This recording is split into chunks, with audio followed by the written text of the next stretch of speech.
Oi pessoal, continuando o nosso estudo de limites, agora a gente tem uma função, uma f de x ou um y, sendo definido por três funções diferentes, tá? Então eu tenho aqui, ó, para valores menores do que menos 1, 2x mais 3. Então o comportamento para valores de x menores do que menos 1 vai seguir esta função.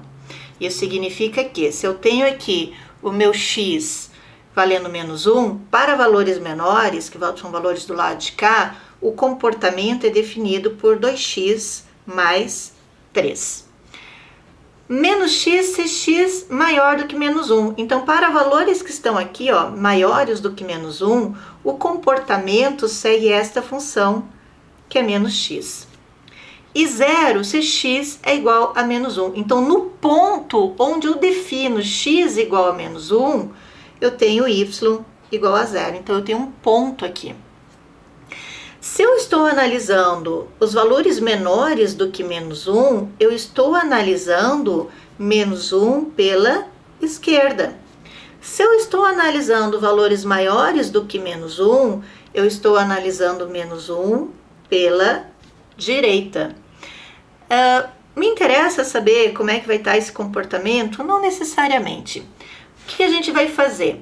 Eu sempre os meus limites, eles sempre vão atender um ponto. Mas qual ponto? O ponto 1 e 0? Não, porque esse aqui é um ponto definido. E eu não quero o ponto definido, eu quero o ponto dos limites, ou seja, para onde os valores estão tendendo. Só que os valores tendem a um ponto conforme a função.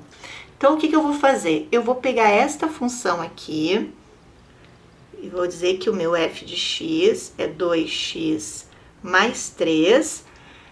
E vou ver o que acontece quando x vale menos 1. Então, eu vou substituir x por menos 1.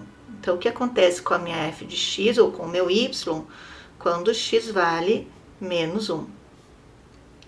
Então, eu tenho 2 vezes menos 1, menos 2. Mais 3 vai dar 1. Então, aqui eu tenho um ponto menos 1 para x e 1 para y. Então, eu vou ter um ponto aqui, ó. Menos 1 e 1. Esse é o ponto do limite, tá? Porque foi definido por essa função aqui. A segunda função é menos x para x maior do que menos 1. Então, é para o lado de cá. Mas o que acontece com ela quando x vale exatamente menos 1? Então, eu vou substituir x por menos 1. Então, menos 1. Menos com menos vai dar mais, então vai ser igual a 1. E aqui eu tenho o outro ponto, menos 1 e 1. Então, menos 1 e 1 também. Se eu for analisar pela direita, ó, o que está acontecendo com o y à medida que x se aproxima do menos 1? Então, o que está acontecendo aqui no limite? Vou me aproximando. E à medida que eu me aproximo com o x, o y também vem se aproximando do menos 1. Então, pela esquerda, o limite da minha f de x vale 1.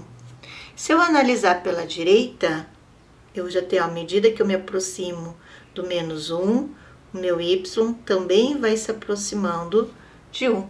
Então, meu limite da função quando x tende a menos 1 pela direita também é 1.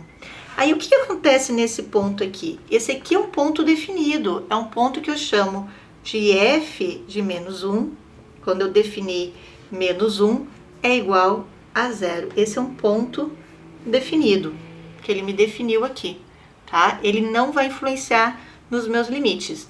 Como os meus limites laterais são iguais, então eu posso dizer que o limite da minha f de x, que é esse aqui, quando x tende a menos 1, é 1. Por quê? Porque os dois limites, tanto da direita quanto da esquerda, estão se aproximando do ponto menos 1 e 1. Como que eu sei disso? Se eu substituir menos 1, eu percebo aqui qual é o ponto. E aí eu sei para onde os meus limites estão se aproximando. Tudo bem, pessoal? A gente vai fazer o próximo exercício, a gente vai para as funções contínuas ou descontínuas.